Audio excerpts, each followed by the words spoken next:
For 16 years, from 1989 through 2004, Booknotes was C-SPAN's signature author interview program. Focusing exclusively on contemporary nonfiction, the Booknotes series created an unparalleled television forum for writers of history, biography, politics, and public and cultural affairs. The Booknotes format was simple: one author, one book, 1 hour. For a full hour every Sunday night, 52 weeks a year, nonfiction writers were asked to discuss their most recent work. Beyond the book's subject matter, authors were also queried about their research, their writing process, and their own lives and influences. The result is a body of televised interviews that serve as a lasting scholarly resource for authors, researchers, students, readers, and educators. George Mason University Libraries is now adding to this trove of information by re-interviewing selected authors about their experiences as part of the Booknotes series.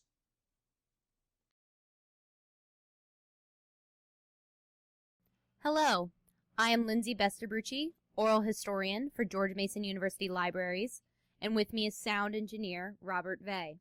Today is Friday, October 24th, 2014, and we are recording from Fenwick Library, where we are speaking with author Colman McCarthy, who appeared on Booknotes on July 31st, 1994, to discuss his book, All of One Piece, Essays on Nonviolence. Hello, Mr. McCarthy. Thank you for speaking with us today. Thank you, Lindsay, for including me. How did your book come to be on Booknotes? I don't know how that happened. It might have been, they might have seen a review someplace, or the publisher sent it to them.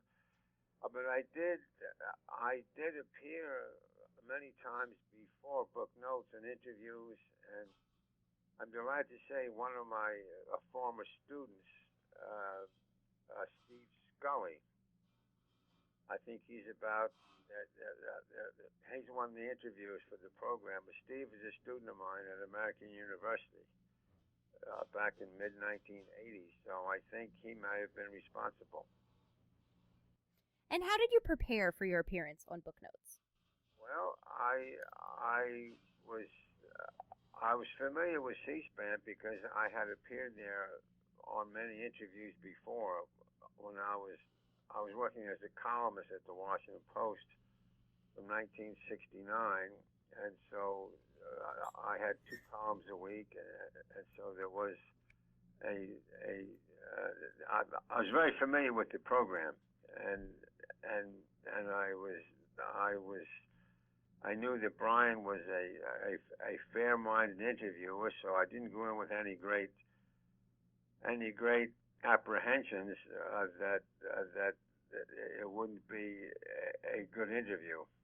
So that was very relaxing, and I knew that Brian.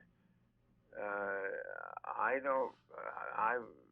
don't think he ever interrupted me during the program, and I don't think he ever interrupts anybody, which is a great skill in Washington. With all these programs, with these talk shows where they constantly interrupt each other, and it gets to be so rude, and the cacophony is overwhelming. So it was very easy to prepare because you know it's going to be conversational. And what do you remember most from your appearance on the program? I remember the good cupcakes, the good yummies they had in the while you're waiting to be interviewed. They give you good food before the interview. That was very cordial, and so I do remember that, and I do remember the hospitality because as I said before, I'd been there many times for other interviews, so I knew how to get there, and I knew a lot of the staff people, and so I'm a great admirer of C-SPAN, and it's a great public service. There's no commercials, Geico commercials. So I'm very fond of the program. So I felt very relaxed to be there. They gave you cupcakes and you brought them vegetables from your garden. Well, I see you did a little research, Lindsay. I did that, and it was right at I think it was in July, wasn't it? The interview in July, was it? Yes. And so the crops were just coming in, and I thought I'd bring some along for Brian. I did not tell him before the program that I was gonna give him some vegetables, and I think I brought some squash. You did, yes, and some tomatoes. Yeah, that's right. And I always tease Brian because I say, Brian's very guarded about his off-camera life, and I always tease him that, Brian, you ought to be at least a vegetarian. Your name is Lamb. And so somebody who does not eat lambs, myself, I think Brian, you ought to start to reflect on your diet and to get you started in the ways of vegetarian and vegan delicacies. Here's a nice fresh piece of squash and a couple of tomatoes for you. So he was kind of caught off guard by that, and so, but he laughed and we had a good time, and then when he put that book out of Booknotes with all the writers, I think he included my photograph holding up the squash on the program.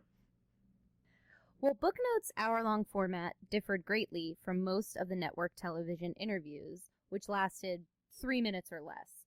What do you think the benefits or potential drawbacks of this longer format is for the author or for the viewer? I don't think there are many drawbacks. I think this is how it ought to be done, and you have a full hour, and you can go as deep as you want. And Brian is an interviewer that really values that, and so. And in every interview, there's always somebody who seeks to control it. And when politicians are interviewed, they want to control it, and so there's always that tension. But with Brian, you don't have any sense that he's out to make a point and to use you for whatever ends he might have, whether those are adversarial ends or other ones similar to that. So it's more of a cooperative effort. It's not competitive.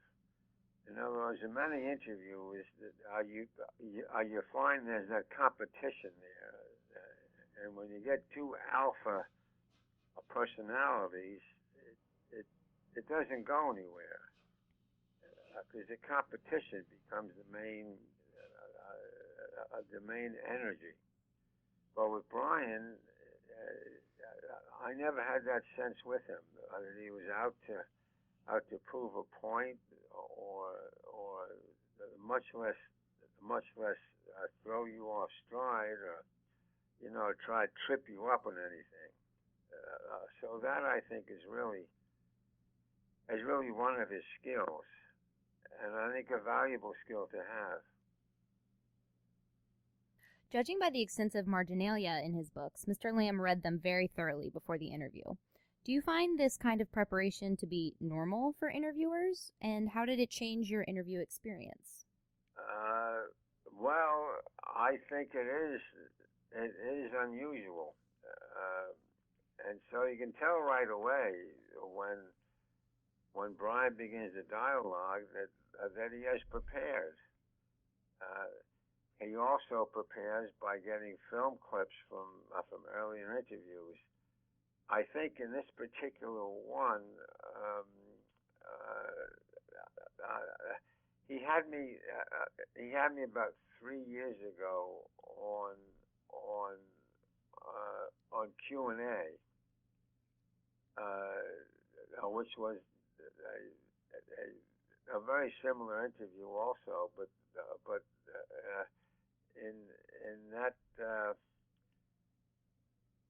in the Q&A interview, he sent out a film crew to film me teaching a high school class at Wilson High School, and I thought that was really wonderful to do because it showed me teaching my class. I teach classes on nonviolence, and this semester I'm teaching seven classes at 5 different schools, including American University, Georgetown Law School, University of Maryland, Bethesda Chevy Chase High School, and Wilson High School.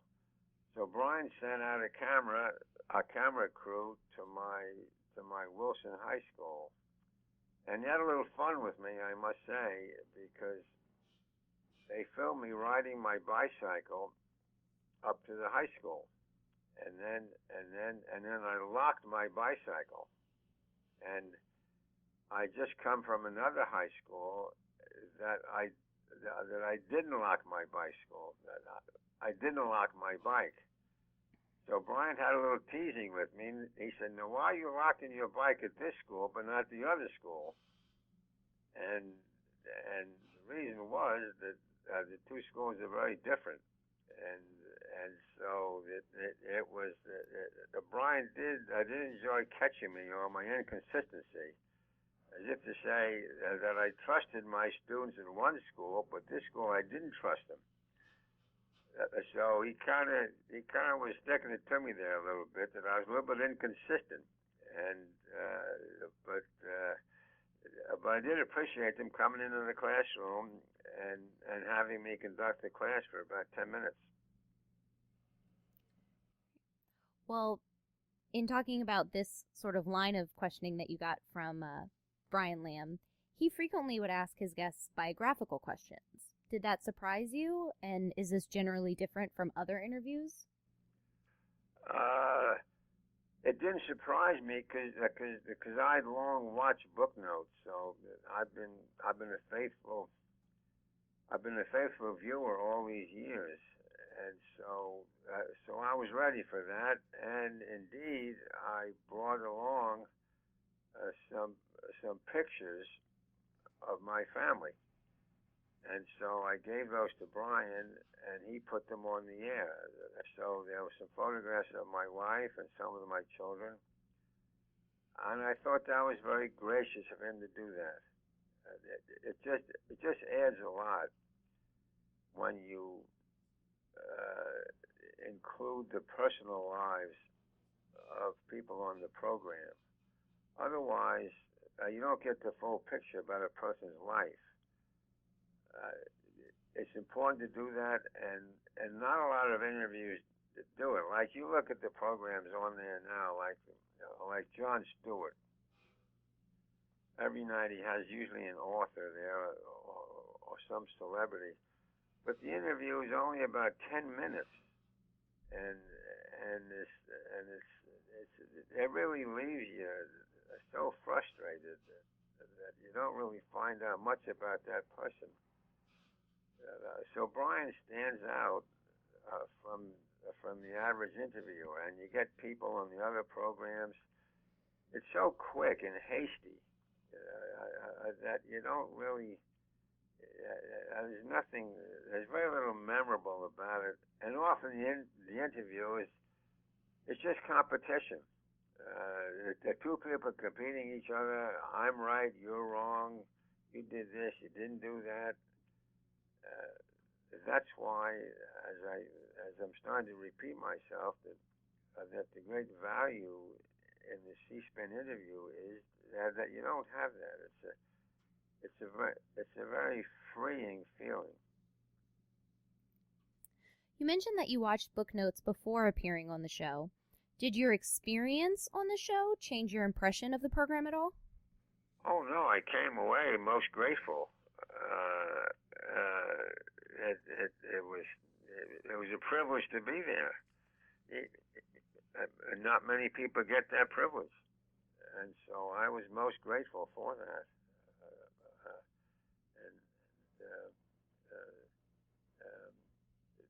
As I say, it was a privilege to be there. As you may or may not know, George Mason University has been gifted all of Brian Lamb's personal copies of the books which he used in the Booknotes series. This amounts to some 800 nonfiction books published between the late 1980s and 2004. What do you think the benefits and uses of such a collection might be? Well, as we move more and more away from books to e-books and this digitalizing society, I think it's a wonderful thing to be doing, and I don't know how George Mason pulled off this coup, if that's the right word, but much praise to them for them. I taught a writing course at George Mason many years ago, so I know it's a good university, and it's a big, enormous campus, and I think it's a pretty large population of students. So I'm glad people there really know what is valuable, and to collect all those books in one place, it's really a treasure. Well, you mentioned other interviews at C-SPAN, but Brian Lamb had a rule that authors could only appear on Booknotes one time. If asked, would you have returned for another interview? Of course. Was there a difference in sales or national attention for your book after you discussed it with Brian Lamb? That I don't know. I know the book went through a couple of printings, I think, and so I can't say whether it helps sales or not. There's a lot of things go into selling books, but I would assume it helped a little bit. I still get a check every once in a while from the publisher, and so that's helped a little bit. Did your experience with Brian Lamb and Booknotes cause you to rethink any of your own approaches or assumptions regarding your research or your writing? Well, when you're interviewed, you're always careful about being accurate and being relevant, and so you learn from every type of experience that we have. And so I learned a lot that there's such a thing as quality television. There's so much. I mean, it's just there's so much that's really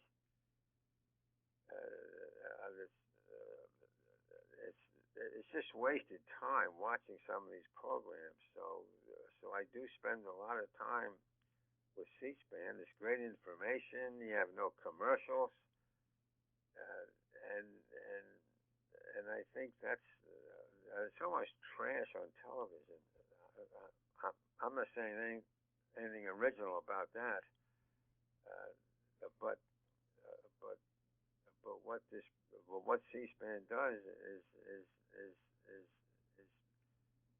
is a great public value. What have you been working on since this book, and which works are you most pleased with? Well, I am working on a book right now that's going to be called Teaching Peace, and it's a collection of letters I've gotten from my students over the years, former students mostly, and as a columnist, I would get letters from students, and I'd put them aside and not take them seriously until I met Harper Lee, the great writer who wrote To Kill a Mockingbird. And I was giving a commencement speech at a little college in Alabama, not far from Harper Lee's hometown in Monroeville, Alabama. Harper rarely leaves her town, but she did come. She was getting an honorary degree, and I was getting one. Harper's was deserved, and I was giving the commencement speech. So I'm up on the stage talking to Harper Lee, and I asked her, "Are you doing much writing these days?" And she said, "Yeah, I write every day." So I thought to myself, "Gee, what was the name of Harper's last book?" And finally, I was embarrassed. I said, "Harper, what is the name of your last book? I want to get it and read it." And she gave a very touching answer. She said, "No, I don't write books. I write letters to school children." And I was so touched by that. Here's this world-famous writer that answers letters from students. You know, little 8th grade, the 12th grade kids write, "Dear Miss Lee, I read about Atticus Finch. I want to be a lawyer someday too." And answered all the letters. So I said to myself, well, I better start answering letters too to my students. So that's how that book came about, and it's being published, I guess, in this coming spring by Vanderbilt University Press. So I'm very excited about that book. I don't know of any other book like that, where students write to their professor, and I answered all the letters, full 2,000-3,000 word, 2,000 word, 3,000 word letters. So that's in the works, but that's what I'm doing now. But I teach also, as I said before, and I run a Center for Teaching Peace. We help schools all around the country and world to get peace studies programs into place. So that's my main work right now. It's not really work, it's play. But I also run the Center for Teaching Peace with my wife, and we're a nonprofit that helps schools, as I said, to get programs and peace studies into place. So I've been doing that for at least 30 years, since the mid 1980s. Wonderful. Well, in your estimation, what has been the lasting impact of Booknotes, perhaps in then contemporary society or since? Well, I always tease Brian that I want to get on the air and interview Brian, and he always laughs, and as if to say that's never going to happen. But I think I do know he's never mentioned his name on television. Isn't that true? I think someone told me that one time, that he never mentions his own name. Oh, I'm not sure. Which is extremely rare. But I do know his background. You know, he's an Indiana boy. I think he was raised Catholic, and I don't know what his politics are, but I do know that when I was on Q&A about 4 or 5 years ago, we were going on, and I was really talking about my far left political views. And after a while, Brian said, "Gee, you know, this talk of all your liberal talk, people are going to be switching channels right about now." I said, Brian, why do you say that, Brian? And so we kind of joked a little bit about it, but I would guess that he is sort of a dedicated centrist. I don't think he goes too far to the left, nor too far to the right, but I think he's pretty much a political centrist. But he does have a taste, obviously, for getting all viewpoints on there, and I think I'm one of those, far left. I'm a pacifist. I'm also an anarchist, with leanings in both of those, but. So not many of us out there. So I think I cover a pretty wide far left viewpoint that doesn't often get heard. But he does have me on, so that was very nice of him to do that for both Booknotes and Q&A. Well, is there anything else that you would like to add regarding Booknotes, C-SPAN, or Brian Lamb? Well, I hope that Brian has a good long life, he's always been very cordial to me, The last time I was on Q&A, it happened much by coincidence. I was taking my high school students on a field trip, and we'd just gone to a soup kitchen near the U.S. Capitol, the Father McKenna Center, right at St. Aloysius Catholic Parish. So I was taking my class from the soup kitchen back to the Metro at Union Station. And C-SPAN's office is right there on North Capitol Street. So I'm walking along the sidewalk, and who walks coming the other direction, going back to his office, but Brian. And he sees me with the students. And so I introduced him to everybody, and Brian talked to us for about 10 or 15 minutes about what he was doing. So he called me up the next day. It's time to get you back on. So he invited me back on Q&A, and just because I happened to see him on the sidewalk. So I thought that was very kind of him and very cordial. So I've always had good feelings about Brian, and I hope he stays with the program for a long, long time. And I greatly admire many of the interviewers. Steve Scully, as I said before, is one of my good pals and a former student, and I'm delighted he's doing so well with the program. Well, thank you for speaking with us today. We appreciate hearing what you had to say regarding your Booknotes experience.